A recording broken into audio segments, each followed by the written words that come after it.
Behaviour చెప్తుంది they are not spiritual. ఇవాళ ఒక వ్యక్తి ఆత్మీయుడు, ఒక వ్యక్తి పరిశుద్ధుడు, అంటే ఒక వ్యక్తి అపవిత్రుడు లోకానుసారని, ఒక వ్యక్తి పరిశుద్ధుడు దేవుని బిడ్డ, రక్షణ పొందిన బిడ్డ, ఆత్మీయుడని ఎలా తెలుసుకుంటాం? సింపుల్. ప్రభు చెప్పాడు, వారి ఫ్రూట్స్ వల్ల, అంటే వారు చేసిన పనుల వల్ల, వారి ఫ్రూట్స్ వల్ల, అంటే వారి ఫలాల వల్ల మనం తెలుసుకుంటాం. ఆత్మీయుడు ఆత్మ ఫలాలు ఫలిస్తాడు. ఆత్మీయుడు ప్రేమ, సంతోషం, సమాధానం ఇలాంటివి ఉంటాయి. అలాగే ప్రకృతి సంబంధమైన వాడికి ఎప్పుడు సెక్షువల్ కోరికలే, జారత్వం, అపవిత్రత, కాముకత్వం, విగ్రహారాధన, అభిచారం, ద్వేషం, కక్షలు, క్రోధాలు, అసూయలు, ఇదంతా లోక సంబంధం. సో మీ ఫ్రూట్ బట్టి చెప్పొచ్చు మీరెవరో. మంచి చెట్టు మంచి ఫలాలని ఫలిస్తుంది, కానీ చెట్టు చెడ్డ ఫలాలనే ఫలిస్తుంది. సో ఫలాన్ని బట్టి డిస్టింగ్విష్ చేయొచ్చు. Who are you? సో మీ ఫలం ఎలాగుందో మిమ్మల్ని మీరు పరీక్ష చేసుకోండి. ఇక్కడ కొరింథీ సంఘం చాలా వరస్ట్గా బిహేవ్ చేస్తున్నారు. ఇవాళ చర్చెస్లో పీపుల్ బిహేవింగ్ వెరీ రూడ్. ఇవాళ మనం కొత్తగా ఇలాంటి వాళ్ళని చూడట్లా. These kind of people are there. కొరింథీ సంఘం అంటే మేబీ 60లో, ఇవాళ డేట్ ఎంతో తెలుసా?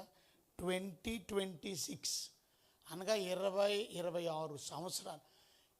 నేను చెప్పింది కొరింథీ సంఘం 60లో మాట్లాడుతున్నాను, 50-60 అంటే maybe it is more than 1950 years, 2000 years, 2000 సంవత్సరాలు అయిపోయిన పీపుల్ సేమ్, చర్చెస్ సేమ్. ఆ రోజు చర్చెస్లో ఎలాగైతే డివిజన్స్ ఉన్నాయో, చర్చెస్లో స్ట్రైఫ్ ఉందో, అసూయలు ఉన్నాయో, చర్చెస్లో భేదాలు ఉన్నాయో, గొడవలు ఉన్నాయో, the same thing is repeating in 2026 also. It's continuing. అంటే పీపుల్లో మార్పు ఆత్మ సంబంధాలుగా ఉండటంలా. 17 వచ్చిన 16 వచనంలో మనం 17 వచ్చిన 16 16 చదువుదాం. అక్కడ మనం చూస్తే ప్రభు మనస్సు ఎరిగి, నెక్స్ట్ క్రీస్తు మనసు, మనమైతే క్రీస్తు మనసు కలిగినటువంటి. ఇవాళ ఆత్మ సంబంధులు దేవుని మనస్సు కలిగినటువంటి వారు, ఆత్మ సంబంధులు కాని వారు దేవుని మనస్సు కలిగినటువంటి వారు కాదు. కనుక మనం ఆత్మీయులుగా ఉండవలసిన మనం 3వ అధ్యాయం నెక్స్ట్ చాప్టర్లో మనకు వెళ్తే, ఆ చాప్టర్ నెంబర్ 3లో అక్కడ మనకు కనబడతాడు. ఏమని తెలుసా? 3 chapter 1 ఆత్మ సంబంధులైన మనుషులతో మాట్లాడినట్టు నేను మాట్లాడలేకపోతున్నాను.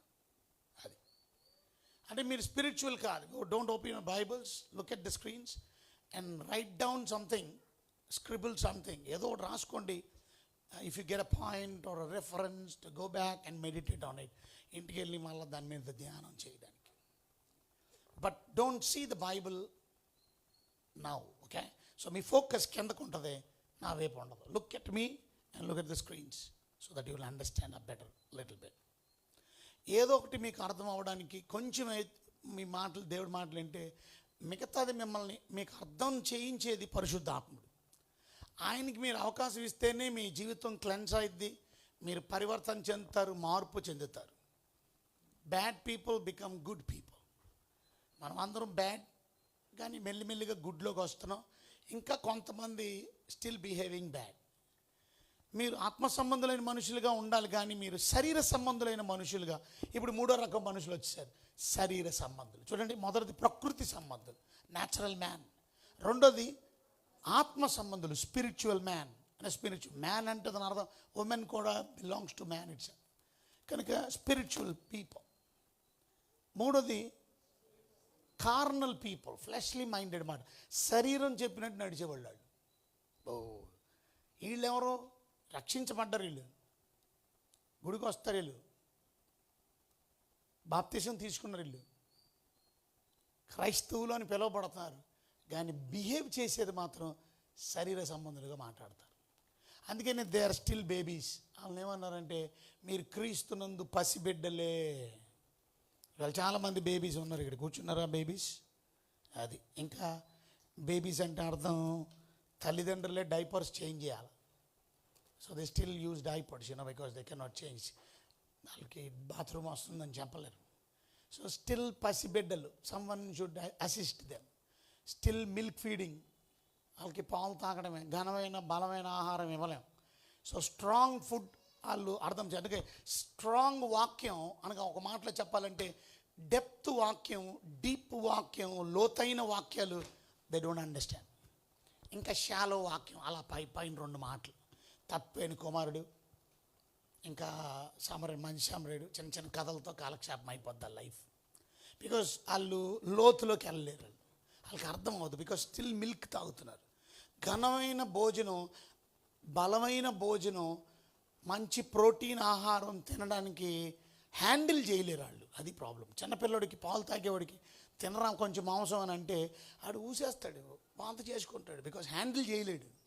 ఇవాళ చాలామంది క్రిస్టియన్స్ ఇక్కడ కూర్చొని ఉండొచ్చు, you are not able to handle God's word. ఇంకా దేవుని వాక్యం లోతుగా మీకు అర్థం అవ్వట్లేదంటే స్టిల్ బేబీస్.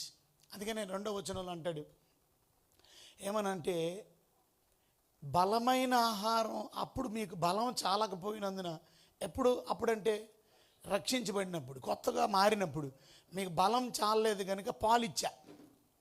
పాలు కూడా వాక్యమే, వాక్యం అనే పాలు ఇచ్చా. కానీ మీకు అన్నం పెట్టల, అంటే వాక్యం కూడా అన్నం. వాక్యాన్ని 2 కింద, ఇక్కడ మనకు చాలా వాక్యాలు పోలికలు ఉన్నాయి. వాక్యం ఓన్లీ ఫుడ్ విషయంలోకి వస్తే వాక్యం హనీ కింద పోల్చారు, తేనె కింద పోల్చారు. ఫుడ్ కింద వస్తే వాక్యం బ్రెడ్ కింద పోల్చారు, రొట్టె కింద పోల్చారు. వాక్యం మాంసం కింద పోల్చారు. ఇక్కడ మనం చూస్తే వాక్యం పాలు కింద పోల్చారు, వాక్యం అన్నం కింద పోల్చారు. ఫుడ్ కింద ఎన్ని పోలికలు ఉన్నాయి, ఇంకా మిగతా పోలికలు చాలా ఉన్నాయి. కానీ ఫుడ్ గురించి మనం చూస్తే మీరు పాలు తాగుతున్నారా ఇప్పుడు ఇంకా అంటే మీరు బేబీస్. మీకు బలమైన అన్నం తినలేకపోతున్నారా, ఆహారం తినలేకపోతున్నారా? ఎందుకు? మీరు ఇంకా శరీర సంబంధులే. Some people don't understand God's word. ఇవాళ మిమ్మల్ని అంత దూరం ఎందుకు పిలిచామో తెలుసా? To learn God's word. But some people don't understand. ఎంతమంది ఇక్కడ కూర్చున్న మీరు ఇలాగ శరీర సంబంధులుగా ఉన్నారు? Today's my word is about grumbling people. ఇదంతా కూడా దేవుని వాక్యం చెప్తుంది సనుగుడి, గొనుగుడి, కంప్లైంట్ చేయడం. కంప్లైంట్ అంటే ఏంటి తెలుగులో? నిందలు మోపడం. ఇవాళ ఎంతమంది క్రైస్తవులుగా, విశ్వాసులుగా ఎస్ఏసి సంఘాల్లో ఇలాంటి వాళ్ళు ఉన్నారు?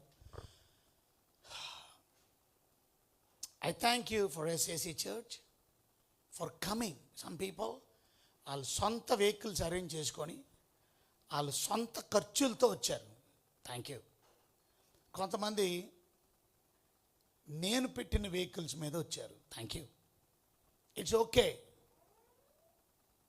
మీకు అవకాశం కలుగు చేశాం మీరు రావడానికి. ఎన్ని వెహికల్స్ అయినా పెడతానన్నాం. కానీ some people they have some problems. చిన్న పిల్లలు ఉండొచ్చు, ప్రాబ్లం ఉండొచ్చు, వాళ్ళు హస్బెండ్ మారలేకపోవచ్చు, పంపించకపోవచ్చు. But we never forced people to come. ఎవరిని బలవంతంగా రమ్మని చెప్పలా. It is your interest to come. వచ్చిన తర్వాత మళ్ళీ సనక్కూడదు, గొనక్కూడదు. వచ్చిన తర్వాత టైం కదలరు అని చెప్పకూడదు. టైం కదలడానికి నువ్వెన్ని గంటలకు వచ్చావు? Did you come at 7 o'clock? ఆ రోజు ఏం జరిగిందో చెప్పనా మీకు? ఉదయం 7 o'clock, దాని ముందు రాత్రి నిద్రలేదు. 7 o'clock I have to pick up them. Hotel రూమ్కి వెళ్ళి వాళ్ళని పికప్ చేసుకొని వచ్చి క్లాస్కి నడిపించాలి. వాళ్ళకి బ్రేక్ఫాస్ట్ అరేంజ్ చేయాలి. ఇక్కడ క్లాస్లో ఉన్న వాళ్ళందరికీ బ్రేక్ఫాస్ట్లు అరేంజ్ చేయాలి. ఇవన్నీ చూసుకుంటూ 9 కల్లా కరెక్ట్గా 8:30కే అందరూ వచ్చేసారు. 9 కల్లా క్లాస్ స్టార్ట్ అయిపోతుంది. 9 నుంచి ఇక సాయంత్రం 6 గంటల వరకు ఇక్కడ ఉండాలి. ఆ రోజు నేనేం చెప్పానంటే అది జరగని పని. ఈరోజు మనం 4కి వదిలేద్దాం. ఎందుకంటే చాలా పెద్ద ఫంక్షన్ ఉంది, ఎంత ఏర్పాట్లు చేయాలి. నేను ఇక్కడే కూర్చుంటే ఏర్పాట్లు ఎవరు చేస్తారు? అక్కడ సౌండ్ అరేంజ్ చేయాలా, లైటింగ్ అరేంజ్ చేయాలా, చైర్స్ చేయాలా, ఇంత 100 మందికి భోజనం ప్రిపేర్ చేయాలా. నియర్లీ మొత్తం భోజనానికి 700 to 800 పీపుల్ వచ్చారు భోజనానికి. We had wonderful time. మేము వెళ్ళడంతోనే వెల్కమ్ పలికారు ఎవరో తెలుసా? వర్షం. Already we faced lot of problems with this rain for this function. ఎందుకంటే నేను పెళ్లి చేసుకున్నదే వర్షాకాలం. వర్షాకాలం ఎవడో ఆపలేడు, ఇక అది సీజనే అది. రెండోది ఆ చర్చి ఓపెన్ చేసింది నా పెళ్లి రోజే ఓపెన్ చేశాను. సో 2 ఫంక్షన్స్ వర్షం కాలంలో ప్రారంభించాం. వర్షం రాకుండా ఎలాగుంటుంది కనుక చాలా మీటింగ్స్ ఫెయిల్యూర్ కూడా అయినాయి మాకు. But it's okay. బట్ ఇప్పుడు కూడా ఇంత ఖర్చు, ఇంత ప్రయాస, ఇలా ఎంట్రీ అవడం కొమ్మ వర్షంలో పడిపోతుంది. వైపర్ల మీద వెళ్ళాం కానీ విశ్వాసం కలిగి ఉన్నాం. ఏర్పాట్లు జరుగుతున్నాయి. ఈ ఏర్పాట్లు చేసే వాళ్ళు కూడా కవర్లు కప్పేశారు, ఇంకా పని చేయనంటే. ఇక మేము అందరం కలిసి 5 గంటల నుంచి వర్క్ చేశాను. I am one of the worker. ఇప్పుడు కోట్ వేయొచ్చు, అది అయిపోయిన తర్వాత కోట్ వేయొచ్చు, కానీ కోట్ తీసేసి ఆ వర్షంలో పనిచేశాను నేను. And thank you for the dedicated workers from SAC. I want to specifically mention their names for their gratitude for God. ప్రత్యేకంగా యవనస్తుడైన బబ్లు కానీ, సతీష్, ఇప్పుడు his vehicle he never asked for a money, he worked hard and I appreciate for him. Manohar కానీ, కార్తిక్ కానీ, కుమార్ కానీ, లోకేష్ కానీ, అలాగే ప్రత్యేకమైన యవనస్తుడు స్టీవెన్ పాల్ కానీ, మన యవనస్తుడైన వెంకట్ కానీ, యవనస్తుడైన రత్నరాజ్ కానీ, వెస్లీ కానీ, చైతన్య కానీ, రాజేష్ కానీ, Chinnarao. And thank you for all these wonderful people who really helped us. ఆ రోజు 5 గంటల నుంచి వర్క్ స్టార్ట్ చేశాం. మేము 6:30 కల్లా వర్క్ కంప్లీట్ చేసాం. ఎగ్జాక్ట్ 7 కల్లా, అప్పటికే 6:30కే పాటలు మొదలు పెట్టేశాం. పాటలు ఇలా మొదలు పెట్టాం, 5 నిమిషాల్లో కరెంట్ పోయింది. కరెంట్ వాడికి ఫోన్ చేస్తే సబ్ స్టేషన్ వాళ్ళకి అరగంటలో వచ్చేస్తుంది అన్నారు. వాళ్ళు చెప్పినట్టు అరగంట వచ్చింది. 6:35కి మళ్ళీ పాటలు మొదలు పెట్టాం. మళ్ళీ మాకు డౌట్ వచ్చింది, ఏమంటే తెలుసా, ఈ కరెంట్ మధ్యలో తీస్తే ఇబ్బంది, we have to get generator. వెంకటన్నాడు జనరేటర్ బెటర్ సార్ అయ్యారు. ఇమ్మీడియట్గా మళ్ళీ ట్రాక్టర్తో పంపించి జనరేటర్ని తీసుకొని వచ్చాం. మరలా దానికి డీజిల్ అని అంటే డీజిల్కి ఇంకొకరు వెళ్ళి గబగబ ఎంత వర్క్ చేసాం. పక్కన వంట పని చేస్తాం. అలాగే ప్రత్యేకంగా వంటలో తోడ్పడినటువంటి SAC సంఘం నుంచి ఆ wonderful women of God Sunitha, we cannot forget her. వెల్టూరులో so many people, I'm not mentioning their names right now. వెల్టూరులో అనేక మంది తోడ్పడ్డారు. But from SAC Lakshminagar church, thank you. చాలామంది ఆడవాళ్ళు ఉండొచ్చు, కానీ ఈమె స్పెషల్. వై? బికాస్ ఆ డెడికేషన్ మాతోనే కలిసి వచ్చింది, నా కారులో వచ్చింది కనుక ఆమెకి ఆటో వేరేది అరేంజ్ చేశాం. కానీ ఆటో మళ్ళీ ఇబ్బంది, టైం అయిపోతుందని మా బండిలోనే తీసుకొని వెళ్ళిపోయాం.